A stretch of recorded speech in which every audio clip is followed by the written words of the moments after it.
నందుకు ప్రీతమునికి మరొక్కసారి హృదయపూర్వక జయబాబాలు ధన్యవాదాలు తెలియజేసుకుంటున్నాను. అదేవిధంగా మీ అందరితో ఈ సహవాస కార్యక్రమంలో పాలు పంచుకునే అవకాశాన్ని ఇచ్చినందుకు మీ అందరికీ పేరు పేరున జయబాబాలు ధన్యవాదాలు తెలియజేసుకుంటున్నాను. ప్రస్తుత భాగంలోకి వెళ్లే ముందు గతంలో జరిగిన విషయాన్ని ఒక్కసారి క్షుణ్ణంగా మనం తెలుసుకుని అప్పుడు ప్రస్తుత కార్యక్రమంలోకి వెళదాము. అది లాస్ట్ ప్యారా చదువుతున్నాను.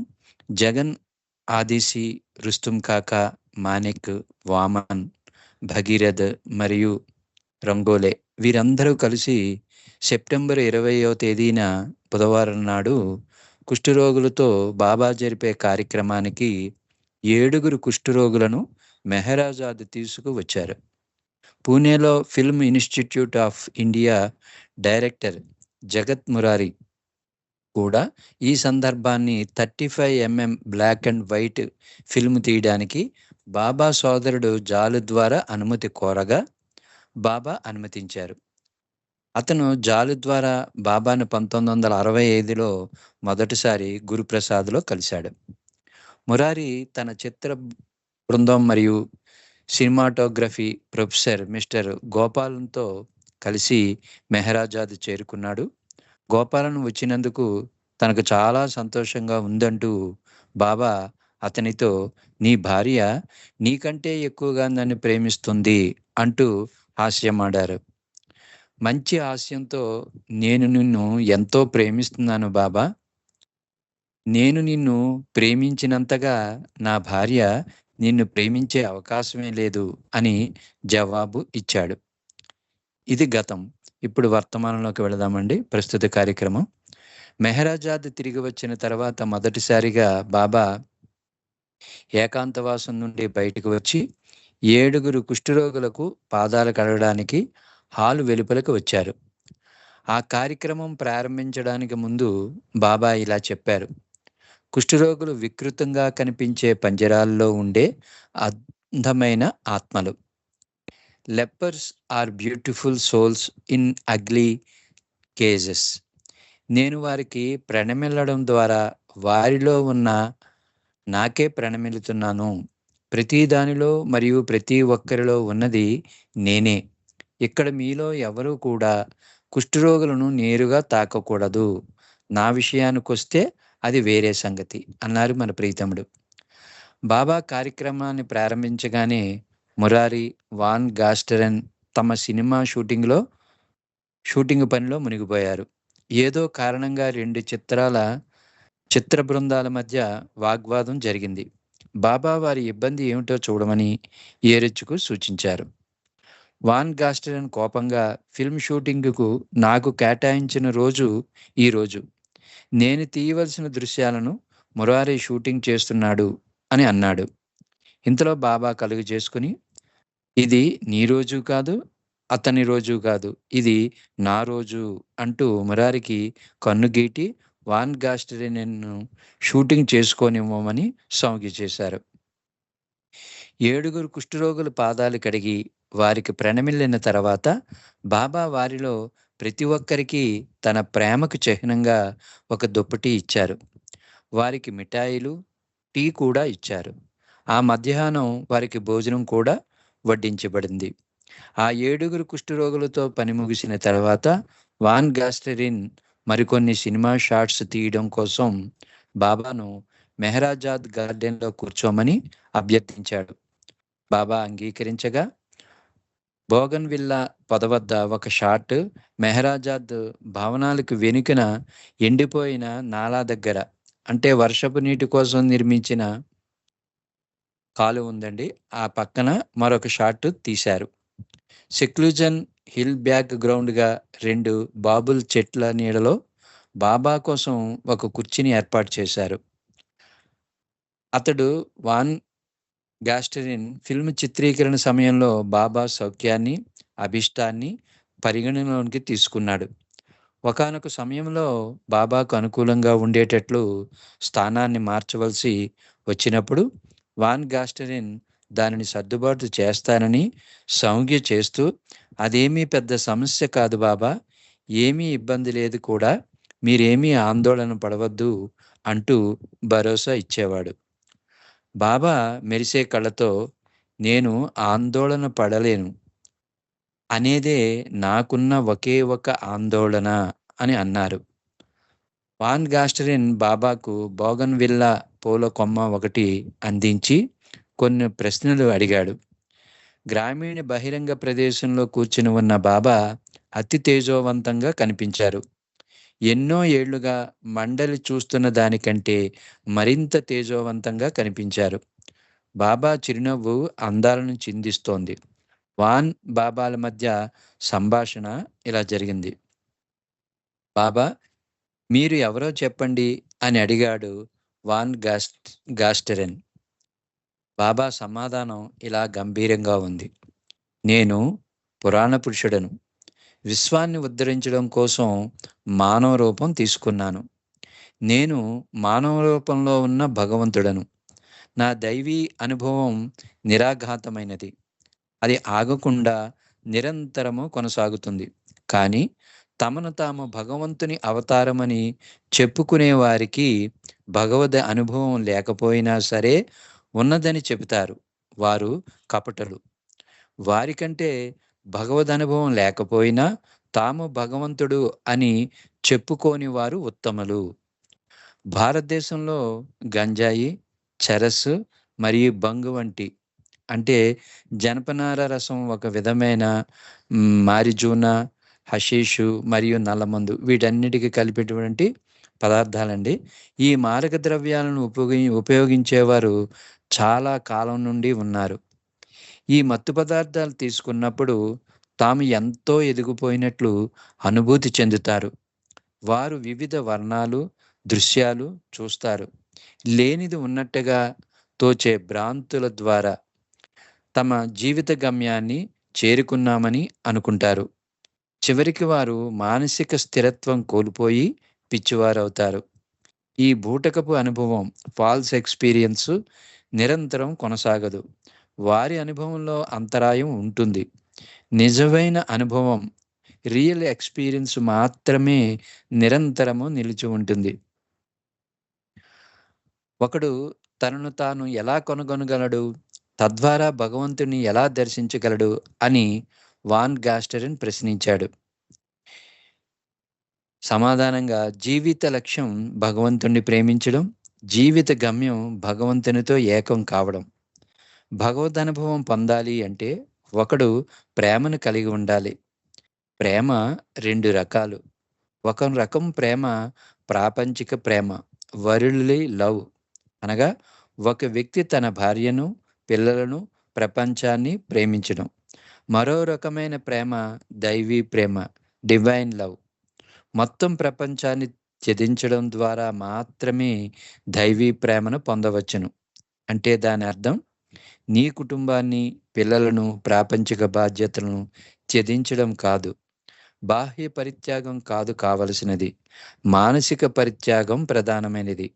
అటువంటి పరిత్యాగం పరిపూర్ణ సద్గురువు అనగా పెర్ఫెక్ట్ మాస్టర్ అనుగ్రహం ద్వారా మాత్రమే సాధ్యము. నీకు అర్థమైందా? అన్నారు బాబా. దృఢ విశ్వాసంలో కన్విక్షన్ 3 రకాలు ఉన్నాయి. మొదటి రకం విశ్వాసము బుద్ధి ద్వారా పొందే మేధోపరమైన విశ్వాసం అనగా ఇంటెలెక్చువల్ కన్విక్షన్. అంటే భగవంతుడు ఉన్నాడు అని గ్రంథ పఠనం ద్వారా ఒక నిర్దిష్టమైన అవగాహనను పొందడం. రెండవ రకమైన దృఢ విశ్వాసము కళ్ళతో చూసి విశ్వసించడం.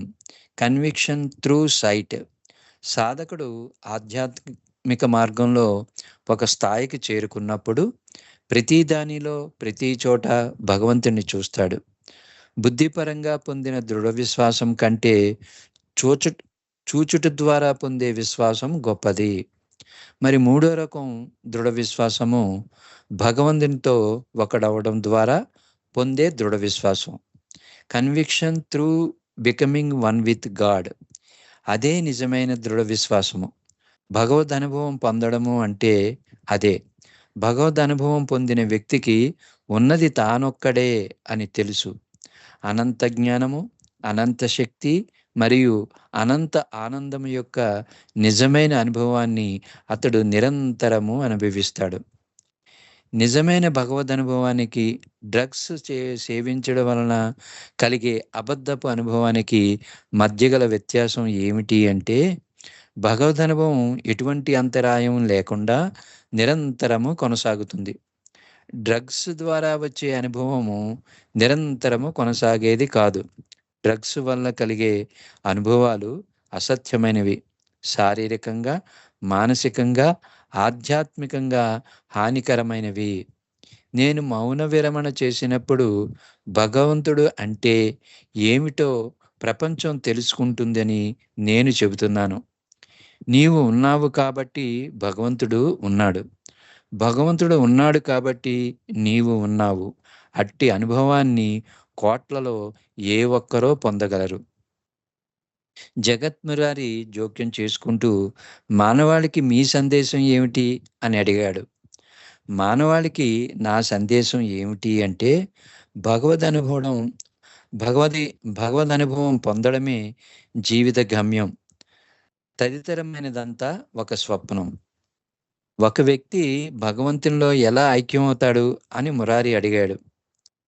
ప్రేమ ద్వారా ఒక వ్యక్తి భగవంతునిలో ఐక్యం కాగలడని నేను వివరించాను. అయితే ఆ ప్రేమ పరిపూర్ణ సద్గురువు అనుగ్రహం ద్వారా భగవంతుని కానుకగా లభిస్తుంది. Gift of God. సినిమా చూడటం కూడా ఒక రకమైన ధ్యానమే, మెడిటేషన్ అని మీరు భావిస్తున్నారా అని బాబాను ప్రశ్నించాడు వాన్ గాస్టెరన్. ఏరిచ్ బాబా హావభావాలను అర్థం చేసుకుంటూ బాబా మాటలుగా గాస్టెరన్‌కు ఇలా చెప్పాడు.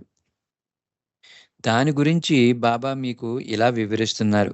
ముందుగా ఒక ముఖ్యమైన విషయము ఏమిటి అంటే, నేను మౌనం అవలంబించి ఇప్పటికి 43 సంవత్సరాలు అయింది. నా మౌనం నిరాఘాతమైనది.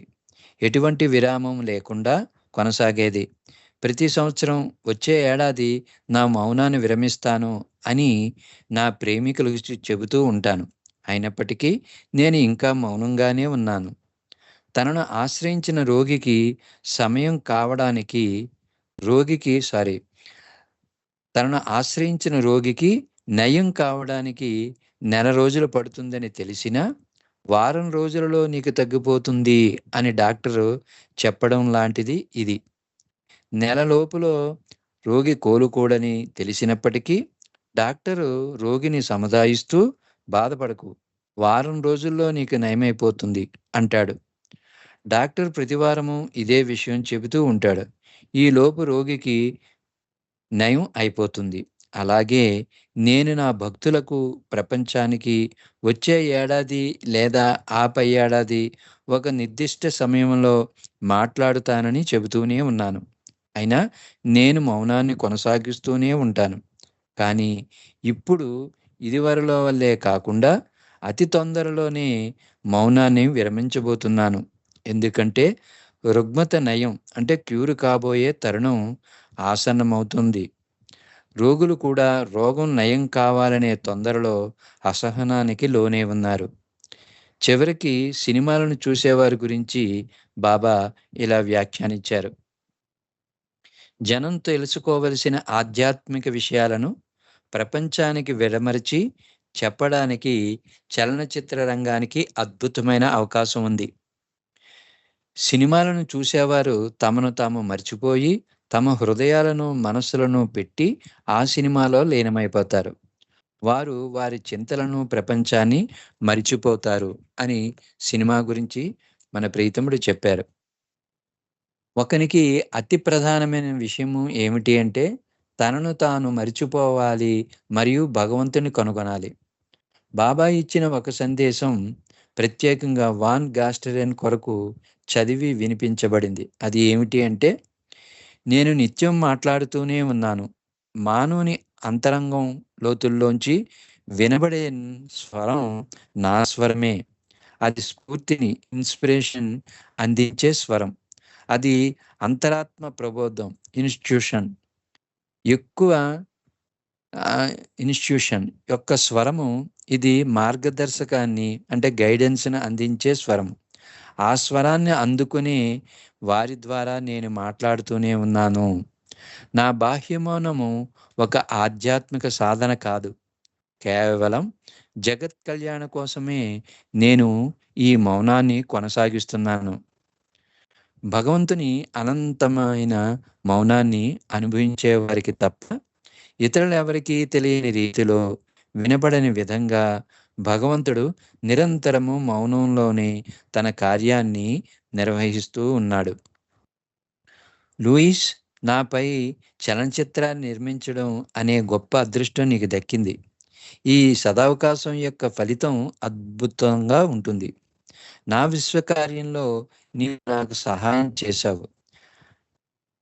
ఇదే నేను నీకిచ్చే సందేశం అన్నారు బాబా. బాబా సంతోషంగా కనబడుతూ ఏదో ఒక విషయాన్ని చెప్పాలన్నట్లుగా ఉన్నారు. ఆయన కళ్ళల్లో నుండి ప్రేమ వెలుగులు విరజిమ్ముతున్నాయి. ఆయన హావభావాలలో అద్వితీయమైన దివ్య కాంతులు విరాజిల్లుతున్నాయి. ఫిల్మ్ చిత్రీకరణ తర్వాత బాబా ప్రధాన బంగ్లాకు తిరిగి వచ్చారు. వాన్ గాస్టెరెన్ అతని సహాయకులు బయలుదేరడానికి సిద్ధమయ్యారు. బయలుదేరే ముందు బాబా అతనితో, నన్ను మరింత ఎక్కువగా ప్రేమించు. నేను ఎవరో నీవు తెలుసుకునేంత వరకు ప్రేమిస్తూనే ఉండు అన్నారు. అదే రోజు మధ్యాహ్నం ఆ 7 కుష్ఠరోగులను మరొకసారి సమావేశపరిచారు. వారికి తెల్లని వస్త్రాలను, దుప్పట్లను ఇచ్చారు. వారి పాదాలపై శిరస్సు నుంచి ప్రణమిల్లారు. ఆ విధంగా బాబా తాను సశరీరుడై ఉండగా చిట్టచివరగా కుష్ఠరోగుల కార్యక్రమం చేసి ముగించారు. ఆ రోజు సోదరుడు బెహ్రము, జుంగు, సుకుద్వాలాలు కూడా పూనా నుండి వచ్చారు. వారిద్దరూ తమ తమ కెమెరాలతో బాబా నిర్వహించిన కార్యక్రమం యొక్క ఛాయాచిత్రాలను అనగా స్టిల్ ఫోటోగ్రాఫ్స్ తీశారు. బాబా కుష్ఠరోగులతో చేసిన చిట్ట చివరి కార్యక్రమం ఇది. ఈ చివరి కార్యక్రమంలో బాబా తరచుగా ఇలా సూచించేవారు, ఈ వికృత శరీరాలలో సాటిలేని ఆత్మలు నివసిస్తున్నాయి. అహ్మద్ నగర్ నుండి బయలుదేరే ముందు వాన్ గాస్టెరెన్ను మెహ్రాబాదుకు తీసుకువెళ్లారు. అతడు అక్కడ అదనంగా మరికొంత ఫిల్మ్ షూటింగ్ చేశాడు. తర్వాత భారీ వర్షం మొదలైంది. వాన్ గాస్టెరెన్ తన చిత్రీకరణ పని ముగించుకునే వరకు బాబా వర్షాన్ని ఆపారా అన్నట్లుగా అక్కడ ఉన్నవారికి అనిపించింది. మరుసటి రోజు ఉదయము వాన్ గాస్టెరెన్ చిత్ర బృందం యొక్క సామర్థ్యాన్ని బాబా ఇలా మెచ్చుకున్నారు. లూయిస్కు మరియు అతని బృందానికి తాము చేయవలసిన పని గురించి బాబాకు తెలుసు, బాగా తెలుసు. లూయిస్ ఒక కళాకారుడు మాత్రమే కాకుండా మంచి సహృదయుడు అయిన కారణంగా నేను అతని పట్ల సంతోషంగా ఉన్నాను. నా ప్రేమకు అతడు, అతని అనుచరులు బాగా ఆకర్షితులయ్యారు. లూయిస్ అతని కళారంగంలో గొప్ప మేధావి. అతడు మేధావి అయినందువల్ల నాపై అతనికి గల ప్రేమ వల్ల నేను అతనికి 100% సహకరించాను. అతడు కూడా ఈ అవకాశాన్ని ఎంతగానో సద్వినియోగం చేసుకున్నాడు. న్యూ టెస్ట్మెంట్లో జీసస్ యొక్క శర్మను, మెహరాజాద్లో బాబుల్ చెట్ల నీడలో తీసిన ఫిల్మును ప్రస్తావిస్తూ బాబా ఇలా అన్నారు, నాకు ఇది మళ్ళీ కొండపై శర్మన్ అంటే శర్మన్ ఆన్ ద మౌంట్ ఇచ్చినట్లుగా ఉంది. మెహ్రాబాద్లో గడిపిన 2 రోజుల్లో లూయిస్ నన్ను ఎంతో కొంత అర్థం చేసుకున్నట్లుగా నాకు అనిపించింది. అతడు తన మాటలలో, చేతలలో నా పట్ల అతనికి గల ప్రేమను వ్యక్తం చేయడం నాకు కనిపించింది. అతడు నిర్మిస్తున్న ఈ చిత్రాన్ని యావత్ ప్రపంచంలో ప్రదర్శించేందుకు తన శక్తి మేరకు ప్రయత్నిస్తున్నాడని నాకు తెలుసు. ఈ ఫిల్మ్ నిర్మాణంలో అతడు తన మనసంతా పెట్టి చేశాడు. నేను కూడా పూర్వకంగా ఆ పనిలో అతనికి సహకరించాను. కాబట్టి ఈ పని తప్పక మంచి ఫలితాన్ని ఇస్తుంది. సెప్టెంబర్ 23వ తేదీ శనివారం రోజున బాబా కోసం పాడి వినిపించడానికి గాయకుడు జైపూర్ కవ్వాల్ అతని సంగీత బృందంతో కలిసి మెహరాజాద్ చేరుకున్నారు. బాబాకు వారి గానం ఎంతగా నచ్చింది అంటే ఉదయం 10 గంటల నుండి సాయంత్రం 4 గంటల వరకు 6 గంటల పాటు విన్నారు. ఆది సీనియరు, పాద్రి, జగన్, వామన్ మరియు భగీరథలను కూడా ఈ గాన కచేరీకి హాజరయ్యేందుకు బాబా అనుమతించారు. ఆ రోజుల్లో వామన్, పడోలే వేరే పనుల్లో తీరిక లేకుండా ఉన్నట్లయితే ఆదిశి అప్పుడప్పుడు మాణిక్ మెహతాను ఉత్తరాలు, టెలిగ్రాములు ఇచ్చి మెహరాజాద్ పంపించేవాడు. ఒకసారి మాణిక్ మెహరాజాద్ వచ్చినప్పుడు అతని చేతిలో బావు రచించిన ఆది సచేతన హిందీ ఆరతి పాట కాపీని పట్టుకుని ఉండటం చూసి బాబా, నీ చేతిలో ఉన్నది ఏమిటి అని అడిగారు. మాణిక్ తన చేతిలో ఉన్నది ఏమిటో చెప్పగా దానిని తనకు చదివి వినిపించమన్నారు బాబా. దానిని విన్న తర్వాత ఈ హారతి పాటకు చక్కటి శ్రావ్యమైన సంగీత బాణి స్వరపరిచి రేపు తీసుకునిరా అని మాణిక్ను ఆదేశించారు. ఇంటికి తిరిగి వచ్చి మాణిక్ ఆ పాటకు సంగీతం కూర్చి మరునాడు బాబా ముందు వినిపించాడు. బాబాకు ఆ బాణి నచ్చలేదు. అతనితో ఇంతకంటే శ్రావ్యమైన బాణిని కూర్చి రేపు తీసుకునిరా అని అన్నారు. చాలా రోజులు ఇలానే నడిచింది. మాణిక్ కూర్చుతున్న బాణి ఏదీ కూడా బాబాకు నచ్చలేదు. చివరగా బాబా, నాకు నచ్చిన బాణి నీవు కట్టలేకపోతే ఇంకెప్పుడు నీ మొహం నాకు చూపించకు అని తుది హెచ్చరిక చేశారు. రాత్రంతా మాణిక్ ఆతృతగా, దయనీయంగా గడిపాడు. అర్ధరాత్రి 2 గంటలకు తాను ఎప్పుడో విన్న ఒక పాట మాణిక్‌కు గుర్తు వచ్చింది. బాబు రాసిన మాటలకు ఆ పాటలోని లయకు జత చేశాడు. ఆ రోజు మెహరాబాద్ వచ్చినప్పుడు బాబాకు ఆ పాట పాడి వినిపించాడు. బాబాకు ఆ బాణీ నచ్చింది. నా శరీరాన్ని వదిలిపెట్టిన తర్వాత ఈ హారతి భారతదేశమంతటా పాడబడుతుంది అని అన్నారు. ఈ రోజుల్లోనే ఒకసారి జడ్జి కిల్లానీ, అతని భార్య, 2 కుమారులతో సహా బాబా దర్శనానికి మెహరాజాద్ వచ్చాడు. బాబాను కలిసిన తర్వాత ఆ కుటుంబం అంతా కారులో అహ్మద్‌నగర్ బయలుదేరారు. ఆ రోజు మాణిక్ కూడా స్కూటర్‌పై మెహరాజాద్‌కు వచ్చాడు. అతని ద్వారా నగరుకు ఒక ముఖ్యమైన సమాచారం పంపవలసి ఉంది. కిల్లానీని కిల్లానీ కుటుంబ సభ్యుల కంటే ముందే అతడు మెహరాబాద్ నగరానికి చేరుకోవాలని మాణిక్‌కును బాబా ఆదేశించారు. మాణిక్ స్కూటర్‌పై వేగంగా వెళ్లి కిల్లానీ కంటే ముందే అహ్మద్‌నగర్ చేరుకున్నాడు. ఆ మరునాడు అతడు బాబా వద్దకు వచ్చినప్పుడు బాబా ఆదేశాన్ని అతడు పాటించినందుకు బాబా సంతోషించినప్పటికీ ఇక ముందెప్పుడు గంటకు 30 మైళ్ళకు మించిన వేగంతో స్కూటర్ నడపవద్దని మాణిక్‌ను ఆదేశించారు. మరొక రోజు మాణిక్ కుండపోత వర్షంలో తడుస్తూ స్కూటర్‌పై మెహరాజాద్ వచ్చాడు. అతని స్కూటర్ బురదలో ఇరుక్కుపోయింది. అతడు వర్షంలో బాగా తడిసిపోయాడు. బట్టలకు బురద అంటుకుంది. అహ్మద్‌నగర్ నుండి మెహరాజాద్‌కు 9 మైళ్ళు ప్రయాణం అతి కష్టంగా మారింది. బాబా అతనిని వర్షంలో ఎందుకొచ్చావు అని అడిగారు. చాలా ముఖ్యమైన ఉత్తరాలు ఉన్నాయని ఆదేశి చెప్పాడు అని మాణిక్ బదులిచ్చాడు. నీవు చనిపోయి ఉంటే ఎవరు బాధ్యులవుతారు? నిన్ను వర్షంలో ఇక్కడకు పంపడంలో ఆదిశీకి ఏమైనా తెలివి ఉందా? అంటూ బాధను వ్యక్తం చేశారు బాబా. తర్వాత అతనిని బట్టలు మార్చుకోమని సూచించారు. కొంతసేపటికి అతనికి వేడి టీ ఇచ్చి వర్షం తగ్గాక తిరిగి అహ్మద్‌నగర్‌కి పంపించారు. ఈ ఏకాంతవాస సమయంలో బాబా వృద్ధాప్యం గురించి ఇలా వ్యాఖ్యానించారు. ఈ మధ్య నాకు ఏమీ గుర్తుండటం లేదు. ఏరిచ్, నీవే నా విషయాలను గుర్తుపెట్టుకుని నాకు జ్ఞాపకం చేస్తూ ఉండాలి అన్నారు. బాబా ప్రతిరోజు ఇదే విషయాన్ని మాటిమాటికి చెప్పడంతో ఏరిచ్ బాబాతో ఇలా అన్నాడు. బాబా, మీరు ఏమి చెప్పినా మీరు భగవంతుడు అని మాకు మీ యందున్న విశ్వాసం ఏమాత్రం ప్రభావితం కాదు. మీకు నచ్చినది మీరు చెప్పవచ్చు. మా విశ్వాసం మాత్రము అలాగే ఉంటుంది. ఈ ఏకాంతవాస సమయంలో బాబా కొన్ని విషయాలను పదే పదే చెబుతూ ఉండేవారు.